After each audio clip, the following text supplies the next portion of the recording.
Olá a todos, eu sou André Costa, estamos iniciando mais um programa Equilíbrio Nacional pela TV Vincere e hoje eu gostaria de ressaltar que é a primeira edição do Equilíbrio Nacional de cara nova para você, que a TV Vincere busca estar sempre levando a você o que há de mais novo, mais moderno e mais fidedigno da informação. Lembrando que esse é o nosso compromisso, levar a você sempre uma informação consistente, propositiva e que possa contribuir para o desenvolvimento do nosso Distrito Federal, do nosso país e de todos. Queremos uma sociedade mais justa e mais próspera. Contamos agora com a participação do nosso amigo colega Rodolfo Rodrigues, que estará aqui também apresentando em conjunto e também fazendo alguns comentários dentro da temática que vai abordar. Rodolfo. Olá a todos, meu nome é Rodolfo Rodrigues, muito prazer a todos. Estou aqui nessa nova caminhada, nesse novo programa que se inicia agora. Um programa extremamente inteligente, com várias temáticas legais, com várias pessoas legais no meio político, empresarial, e agradeço a todos pelas visibilidades e pelos comentários. Muito obrigado. Lembrando que esse programa vai ao ar todas as quintas-feiras às 20 horas pelo canal no YouTube da TV Vincere e também pelo streaming. E também acompanhe todas as nossas plataformas sociais. No Instagram, @TV Vincere, temos também várias plataformas, @Jornal Clássico, @Jornal Portal Vencer Notícias, temos Rádio Vincere Notícias, Rádio Brasília Notícias, enfim, siga nossas plataformas para você continuar atualizado. E hoje nós temos o nosso ilustre convidado, que é essa a temática. Todos são ilustres para nós. Você que nos assiste é a pessoa mais importante para nós. E trazemos aqui pessoas exatamente que possa contribuir com você e levar a você, que é a razão da nossa existência, o que há de melhor.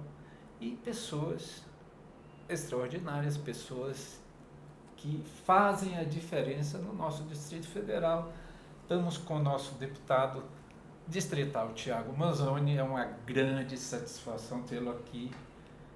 Sabemos da sua luta pelo nosso Distrito Federal. Vou fazer uma breve apresentação para já passar, senão nós vamos ficar aqui. Se for falar em apresentação, gente, em currículo, aí nós vamos passar o programa todo nessa questão.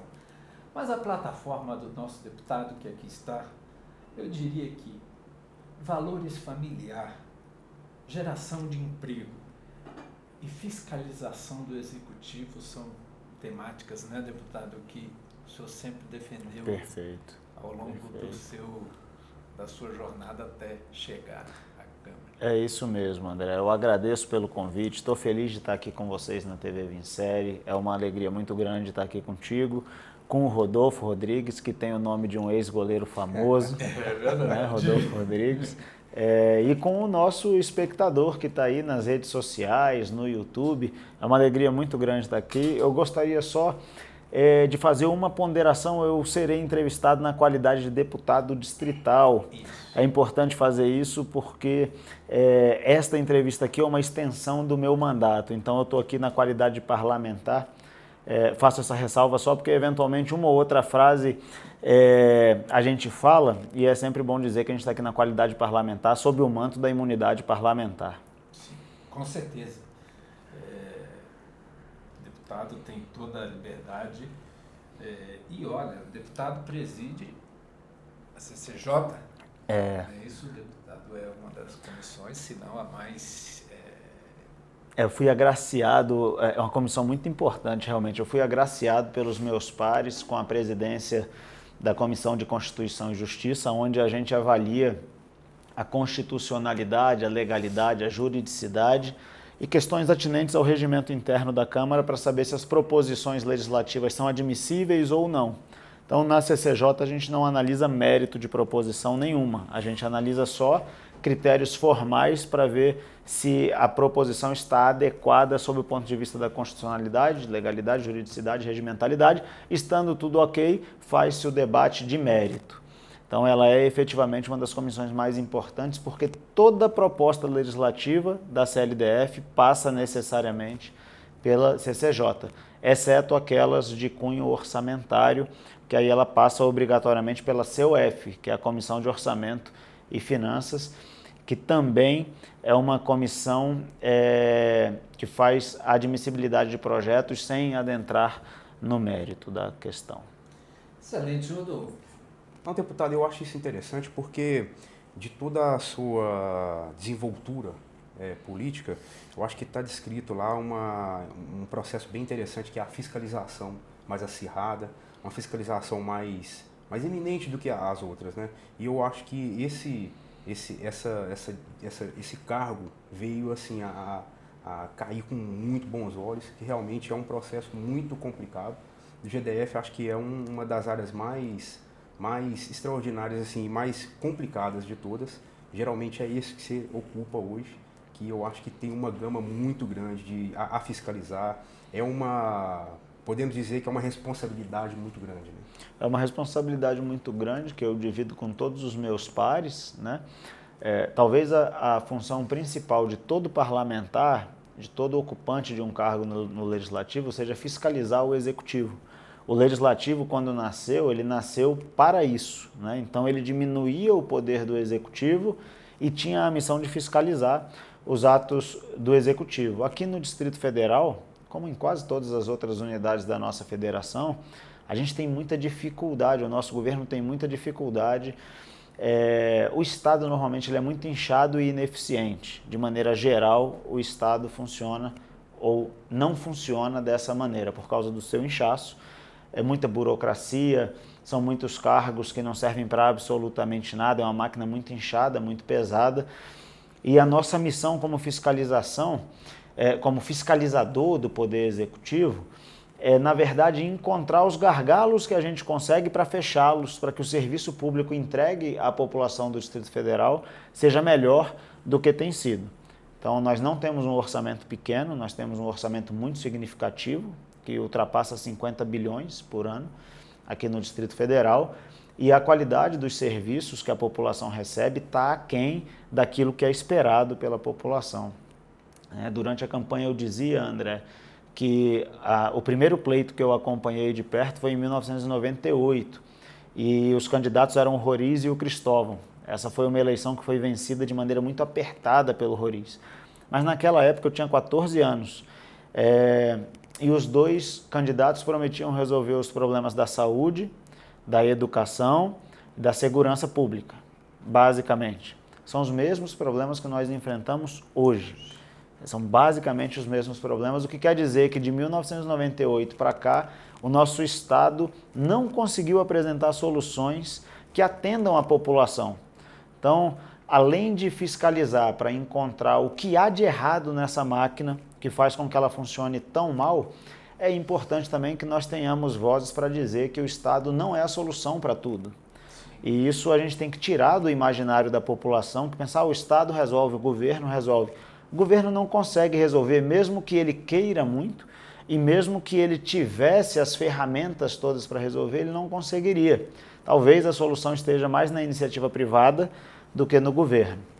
Então nós temos feito esse esforço, nossa equipe tem estudado muito as realidades do Distrito Federal. Hoje eu acrescentaria um outro problema que a gente também recebe muita demanda, muita solicitação, que é o transporte público e a iluminação pública. Então, essas são demandas que nós recebemos de maneira recorrente no nosso gabinete, e nós estamos trabalhando muito para encontrar soluções. Eu vou aproveitar para fazer um apontamento. O que a gente verifica? Nas regiões administrativas ou nas localidades onde a iluminação é pior, a segurança também é ruim.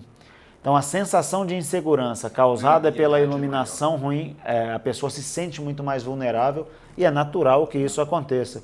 Principalmente para aquelas pessoas que saem muito cedo para trabalhar, precisam do transporte público, então assim, é um verdadeiro tormento a pessoa ter que se deslocar da sua residência 4h30, 5 horas da manhã, enquanto ainda está escuro, principalmente as nossas mulheres, elas vão com muito medo até a parada de ônibus, e aqueles que regressam depois. Então, a gente está buscando soluções, a SEB tem tentado trocar o nosso parque de iluminação pública para trocar por lâmpadas de LED, que trazem uma claridade maior, e a gente tem atuado nesse sentido para tentar encontrar soluções, principalmente naquelas áreas onde a segurança, onde a população carece mais da segurança. Então a gente tem tentado aliar isso tudo. Não é um trabalho fácil, sendo honesto, Rodolfo, é um trabalho desgastante, mas a gente tem uma equipe muito dedicada e muito comprometida com o Distrito Federal para tentar encontrar soluções. A gente, honestamente, não tem a esperança de resolver todos esses problemas em uma legislatura, mas sabemos que o governo do Distrito Federal está envidando os seus esforços para solucionar o que é possível solucionar, e a Câmara Legislativa também tem feito um trabalho muito legal nessa direção. Só um adendo em relação ao transporte, eu achei interessante porque nós temos hoje 99% das paradas de ônibus não tem iluminação. E às vezes algumas delas ficam em locais onde a iluminação pública não consegue atingir. Eu acho que esse seria um ponto interessante, que geralmente ali funciona como um abrigo das pessoas que estão no transporte público. Na falta de ter algum posto de iluminação próximo, ela poderia funcionar como também um processo de iluminação e inibir geralmente um meliante ou um bandido de chegar e estar naquela escuridão sem que ninguém de fora consiga perceber. Eu acho que isso é um projeto interessante a se fazer. Obrigado, eu vou verificar seu dado, que ele foi um dado significativo. Eu vou pedir para o nosso pessoal ver isso. Te agradeço, Rodolfo. Deputado, ainda nessa temática, esse primeiro bloco, porque nós vamos tem alguns outros temas que vão acabar se estendendo, mas ainda, né, o senhor falou uma questão muito interessante, que é a questão da iniciativa privada, ou seja, a possibilidade de privatização de algumas situações e ter o Estado como um agente fiscalizador de fato. Talvez esse poderia ser um caminho, se logicamente bem feito, bem fiscalizado, tudo bem. Isso isso tem sido visto pelo GDF, Então, a gente tem no GDF, eu sinto do GDF a intenção de reduzir o tamanho do Estado e entregar um protagonismo maior para a iniciativa privada. Eu acho que isso é um acerto, mas a nossa cultura ainda vê isso de uma maneira muito equivocada. Então, você usou uma palavra aí que é uma palavra quase proibida, que é privatização. Sim. É como se isso fosse muito ruim. Mas a gente tem que ter em mente que o Estado não gera riqueza. Quem gera riqueza é sempre a iniciativa privada. E enquanto nós não respeitarmos quem gera riqueza, que é o indivíduo, então a gente está aqui.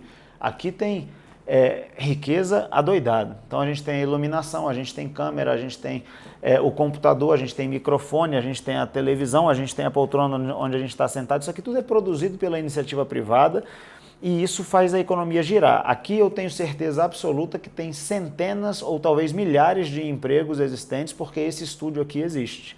Então quem gera riqueza? A iniciativa privada. O Estado gera o quê? Despesa. Gera DARF. Ele tira dinheiro do bolso do indivíduo.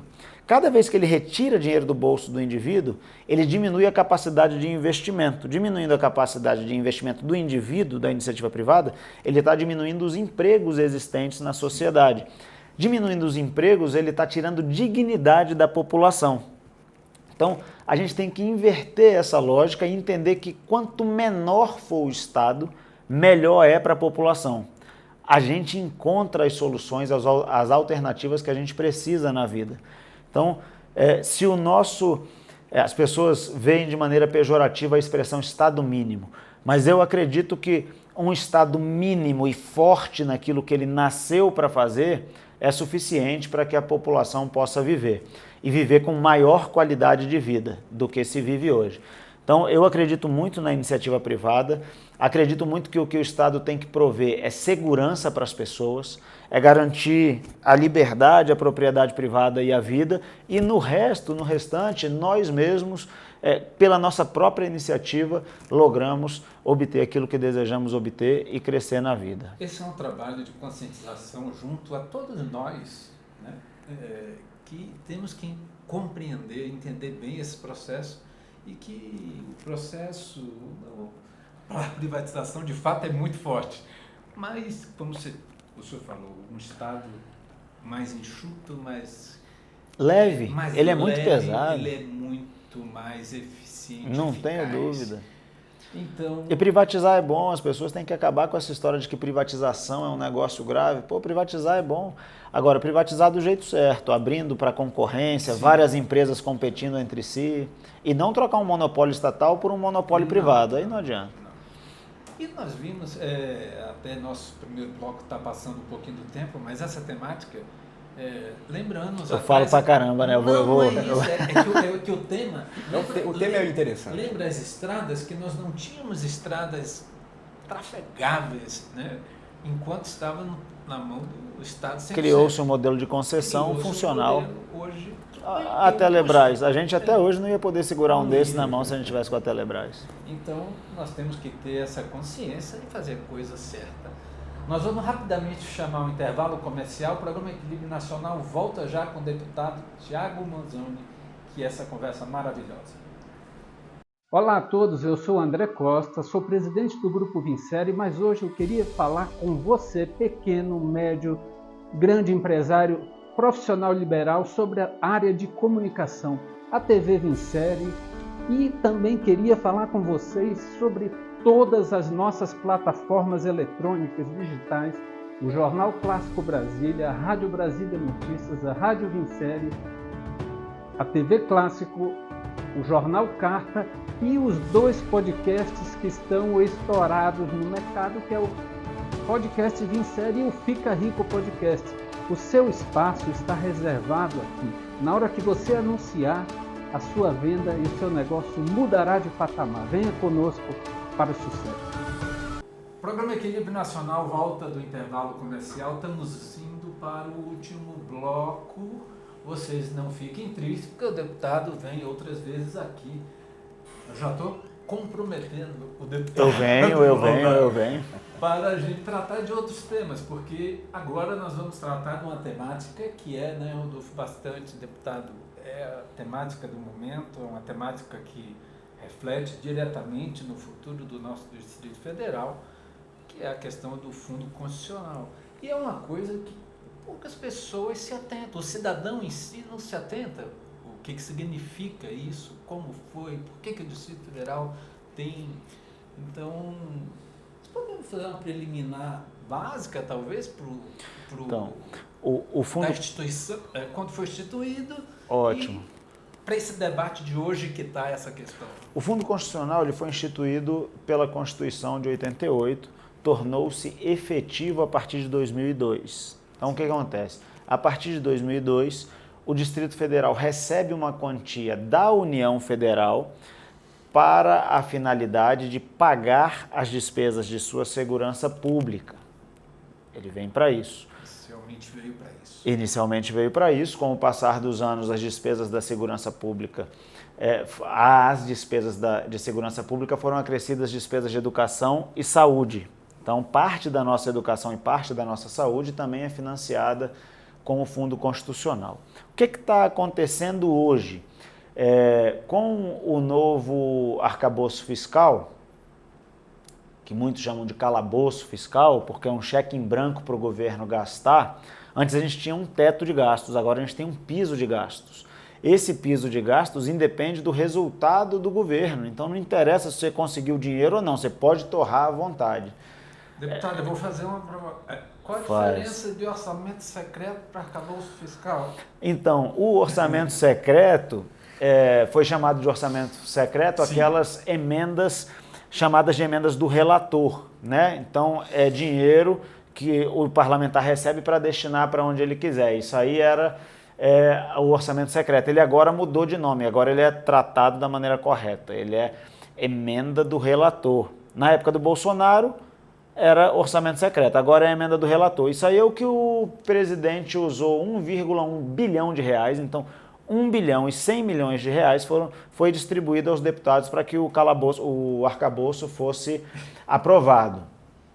No dia da votação, a União destinou 1 bilhão e 100 milhões de reais para os deputados aprovarem o arcabouço, em emendas. Bom, Então é um cheque em branco. E a gente já viu o que aconteceu quando o PT esteve no poder. Nós temos o exemplo do Mensalão, temos o exemplo do Petrolão. Em 2016, ao assumir a presidência, o presidente Temer instituiu o teto de gastos, que é um mecanismo de você conter essa sanha de desperdício do dinheiro que o governo tem. Então ele falou, a gente tem um teto de gastos aqui, mais do que isso a gente não pode gastar. Isso agora acabou, nós temos o arcabouço fiscal e nessa legislação, nesse arcabouço fiscal, mudou-se a forma de atualização do valor do Fundo Constitucional. O que acontece? Agora o Fundo Constitucional vai ser atualizado pela inflação e até o limite de 2,5% ao ano.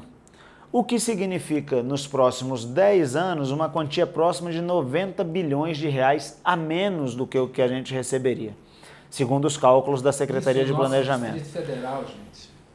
É o repasse para o Distrito Federal. Então, o Distrito Federal vai receber a menos algo em torno de 90 bilhões de reais nos próximos 10 anos. Isso vai afetar a nossa vida aqui, vai afetar os nossos hospitais, que já não estão em boas condições. Então, quem é aqui do DF ou do entorno que precisa usar os nossos hospitais públicos, sabe que a qualidade é muito ruim. Os nossos médicos sofrem, os nossos enfermeiros sofrem, mas o paciente, principalmente, sofre muito. Essa qualidade vai cair. As nossas forças de segurança, a nossa polícia militar, por exemplo, que já chegou a ter um efetivo de 16 mil pessoas, 16 mil homens na tropa, hoje tem só 9. Isso vai cair. Então, a sensação de segurança, que hoje nós já temos pouquíssima, ela deve diminuir. Por quê? Porque não vai ter orçamento para enfrentar essas despesas. Hoje o Fundo Constitucional corresponde a algo em torno de 40% do orçamento do Distrito Federal por ano. O que significa dizer que certamente nós vamos enfrentar muita dificuldade, porque a correção vai deixar de ser feita por meio da receita corrente líquida e vai passar a ser feita nesse novo modelo, cujo teto de reajuste é 2,5%. Então o GDF vai ter que se adequar, nós vamos ter que rever muita coisa, o Distrito Federal vai passar a viver numa nova realidade. É importante que se diga que as outras unidades da federação veem com muito maus olhos a existência de um fundo constitucional para o Distrito Federal. Por quê? Porque eles não recebem. Então, só o fundo constitucional, se a minha memória não está me traindo, só o que o Distrito Federal recebe de arrecadação a título de fundo constitucional é maior do que todo o orçamento do Rio Grande do Norte, por exemplo. Então, as outras unidades da federação não veem com bons olhos, porque eles não entendem o que é a realidade da capital da República. As dificuldades de arrecadação que nós temos por ser uma cidade tombada, patrimônio da humanidade. Aqui a gente não tem indústria, aqui a gente tem muita dificuldade de ter produtividade. A maior renda do Distrito Federal vem dos serviços. Sim. Se passar essa ideia aí mirabolante de acabar com o ISS para o Distrito Federal faliu. Então a gente vive uma realidade muito diferente das outras unidades da federação, além de receber aqui todos os poderes da República, todas as embaixadas, o que em alguma medida justifica esse recebimento do Fundo Constitucional. Mas há muita má vontade dos outros estados. A nossa bancada na Câmara Federal é muito pequena, nós temos 8 deputados, são 513 ao todo. Então, não foi possível barrar essa alteração na Câmara Federal, e não obstante a nossa bancada tenha feito o destaque, a bancada aqui do DF, né? Mas mesmo no destaque perdemos, e eu acho muito improvável que nós consigamos reverter isso no Senado Federal. Pode perguntar. Ontem, o governador Ibanez esteve reunido, né, com o relator, mas é uma batalha difícil, é uma batalha, eu diria, desigual, assim, muito relator no Senado. Eu acho que esse gesto do governador Ibanez demorou a ser feito. Eu acho que ele deveria ter feito isso enquanto o projeto tramitava na Câmara, enquanto não tinha sido aprovado na Câmara. Nós fizemos muitas reuniões, o presidente Wellington Luiz, presidente da Câmara, tomou a frente, nós, deputados, acompanhamos ele nesse processo, a bancada federal fez também esse movimento, os nossos 3 senadores estiveram envolvidos nisso, e, para ser bem sincero, a gente sentiu um pouquinho de falta de uma atuação mais incisiva do nosso governador, que veio agora. Então, nós sentimos um pouquinho de falta dessa atuação mais incisiva que veio agora quando a proposição está no Senado. Eu espero que funcione torço para que o governador Ibanez consiga fazer uma articulação política que seja suficiente para fazer com que os senadores excluam do arcabouço fiscal o nosso fundo constitucional. Não vai ser uma missão fácil. Eu acho o seguinte, eu percebi que o governo ele demorou muito.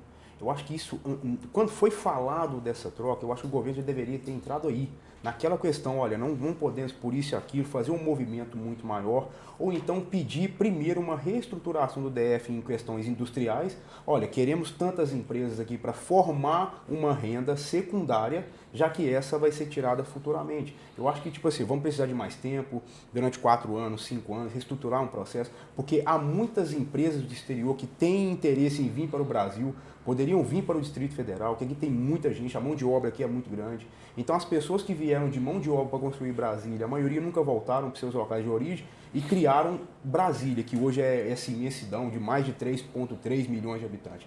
Então eu acho que o interessante seria começar a criar um parque industrial, depois que se estabelecido, tirasse essa parte do processo que não ia mudar em nada. Eu vejo que essa retirada repentina de uma hora para outra, isso vai agravar muito toda a população do Distrito Federal. Vai agravar, e falando sobre essa questão fiscal do Distrito Federal, Brasília vai precisar encontrar sua vocação. O DF vai precisar encontrar sua vocação. Não sei se vocês têm conhecimento sobre a cidade de Extrema, próximo de Bragança Paulista. É uma cidade de Minas Gerais, que fica perto ali de Bragança Paulista, e eles decidiram se tornar um hub de distribuição de encomendas. Então você compra da Amazon, o equipamento está lá em Extrema. Você compra, sei lá, de outras empresas, está lá em Extrema. E a arrecadação de Extrema por conta dessas empresas lá é um negócio absurdo. Então, com todos os benefícios fiscais que essas empresas receberam para estar lá, elas estão transformando Extrema num polo de prosperidade e de riqueza. Extrema hoje é uma cidade riquíssima, pode falar. Sim, geograficamente o Distrito Federal é extremamente estratégico. A nossa posição claro, nós estamos no centro do Brasil. Nós estamos no centro, e isso eu diria que é inconcebível a gente não ter. Até tem, as pessoas tentam, mas a coisa não evolui. A gente tem muita dificuldade do ponto de vista tributário, então assim, é necessário que a gente discuta essa questão tributária, as facilidades que a gente vai entregar para essas empresas para elas virem, e é necessário que a gente discuta a nossa vocação, porque não dá para viver de funcionalismo público mais. O Distrito Federal não sobrevive só com o funcionalismo público. Rodolfo falou que agora nós somos 3 milhões e quase 500 mil habitantes. Então nós precisamos encontrar uma vocação sob pena de nós sucumbirmos. Vai precisar acontecer. Me veio uma questão que não tem, meramente uma ilustração. O relator no Senado é o senador Omar Aziz, né? Que é do Amazonas, aonde tem a Zona Franca, que também é um polo de benefícios. Sim. Né? Que eles lutam ali. Seria como um diferencial, como aqui temos o fundo. Infelizmente, isso também não vai o sensibilizar muito como o DF. Porém, eu acho que cada situação tem que ser olhado como lá... De maneira individual. De maneira individual. E eu acho que é muito importante assim, que a exposição que vai ser feita seja em relação ao que vai acontecer, qual é o resultado dessa alteração. Não o resultado financeiro apenas, mas, cara, tá bom, quase 100 bilhões, é muita coisa. Os outros estados olham e falam, pô, por que vocês iam receber esses 100 bilhões aí, se a gente não recebe? Mas qual é o resultado disso para a realidade daqui? Qual é a realidade do Distrito Federal? Quantas pessoas moram em outros estados e vêm para cá? Em especial Minas e Goiás, para usar os nossos hospitais. E aplicabilidade, uma coisa bem técnica, né? Exato. Para onde vai esse recurso? Eu acho o seguinte, a gente tinha que aproveitar essa época agora, que é uma época muito tecnológica, uma época muito interessante, de criar um parque tecnológico em Brasília, onde recebe empresas de tecnologia. Vamos supor, carro elétrico, moto elétrica, qualquer outro setor da área de elétrico. Eu acho que Brasília tem área para isso, para criar um polo industrial de tecnologia. As empresas se interessam a vir, tem várias empresas de tecnologia. A gente está falando há pouco tempo sobre o agro. Tem várias empresas de tecnologia do agro na exposição que está tendo em Brasília agora. É empresa de drone, empresa de máquinas. Então eu acho que Brasília dava para criar esse parque tecnológico industrial e trazer esse empreendimento para cá. E é uma geração de emprego, geração de renda. Era uma geração secundária de uma série de outros processos que Brasília hoje não tem. Se a gente for para pensar Brasília hoje, o que segura Brasília é o funcionalismo público, em sua quase totalidade ainda. Mas está mudando. Mudando, porque hoje a estatística está em 30% dos empregos do funcionalismo público. Então, aliás, a iniciativa privada tem ela está crescendo. Né? Esse é um dado que, às vezes, as pessoas não estão acompanhando. Aliás, eu tenho feito um trabalho muito grande lá para que o nosso mandato seja um fomentador da iniciativa privada aqui no Distrito Federal. Eu não sabia, mas, por exemplo, nós somos exportadores de café para a Europa, aqui no Distrito Federal.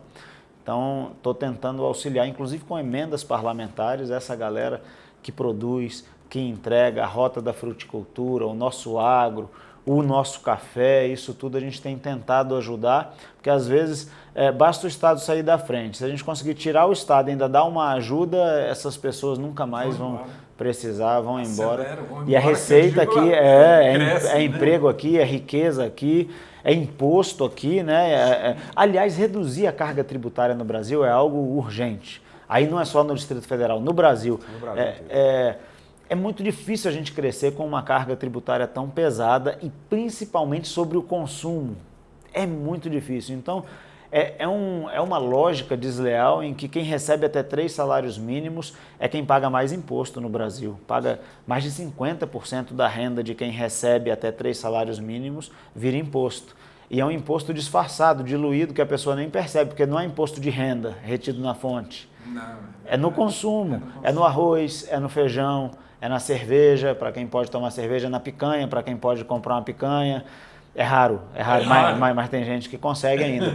Então, é muito imposto, é muita carga tributária. E isso afeta a produtividade do país. E um país sem produtividade é um país fadado a ter uma população pobre.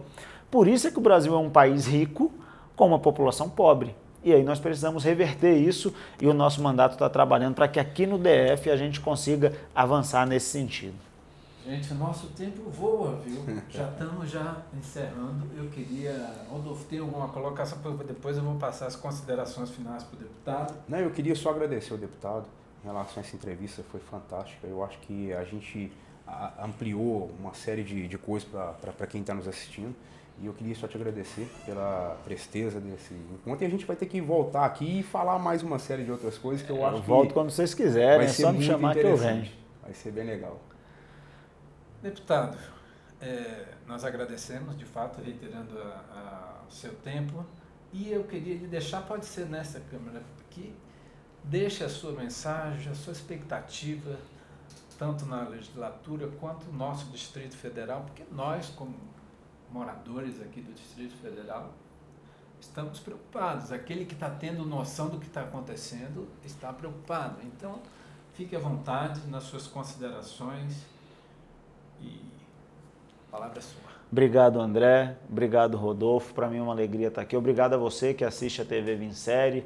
É uma alegria estar aqui com vocês hoje. Eu queria aproveitar esses últimos minutos que nós temos aqui para dizer a vocês, moradores de Brasília, do Distrito Federal e do Brasil, não desistam do Brasil. É certo que nós estamos passando e passaremos por um período difícil, um período de turbulência, principalmente no que diz respeito à nossa economia, mas é certo também que ao final nós teremos vencido. Não é a primeira vez que isso acontece, não será a última, mas nós não podemos desistir da nossa nação. Eu quero me dirigir a você, pai e mãe. Quero pedir que você eduque o seu filho e forme o caráter dele. Nós precisamos de homens e mulheres fortes, homens e mulheres dispostos a se entregar, a trabalhar, a batalhar para alcançar as coisas na vida. Quero me dirigir a você que é jovem, adolescente. Quero pedir um favor a você. Estude por si mesmo. Duvide do que os outros falam que está certo. Leia, obtenha conhecimento. Busque fontes diferentes de ensino. Busque fontes diferentes de pensamento.